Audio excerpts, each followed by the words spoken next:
Hi friends, இன்றைக்கி என்ன கதை பார்க்க போகிறோம் அப்படின்னா, இப்போ இருக்கிற ஜென்ரேஷனில் கொஞ்சம் பேர் அப்பா அம்மா என்ன சொல்கிறாங்க அப்படிங்கிறத ஒரு பொருட்டாக கூட எடுத்துக்கிறது இல்லை. அதுலேயும் இன்னும் கொஞ்சம் பேர் அவங்க சொல்கிறத அப்படியே செய்கிறவங்களும் இருக்காங்க. அது பற்றின கதையை கொஞ்சம் ஷார்ட்டாக பார்க்கலாம் வாங்க. இப்போ நம்ம கதையில் ரப்பரு பென்சில் ஒன்று இருக்குது.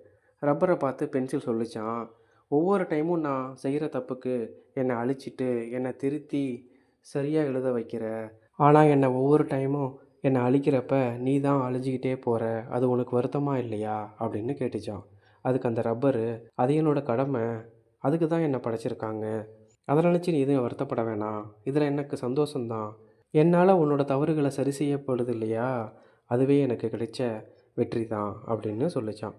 அந்த ரப்பர் வேறு யாரும் இல்லைங்க, நம்ம அப்பா அம்மா தான். அவங்களோட ஆயுள் முடிகிற வரைக்கும் நம்மளை திருத்திக்கிட்டே இருப்பாங்க. நம்ம மேலே பொறாமப்படாத 2 ஜீவன்கள் அப்படின்னா நம்ம பெற்றோர்கள் மட்டும்தான். ஓகே, வேற ஒரு கதையில் பார்க்கலாம். தேங்க்யூ.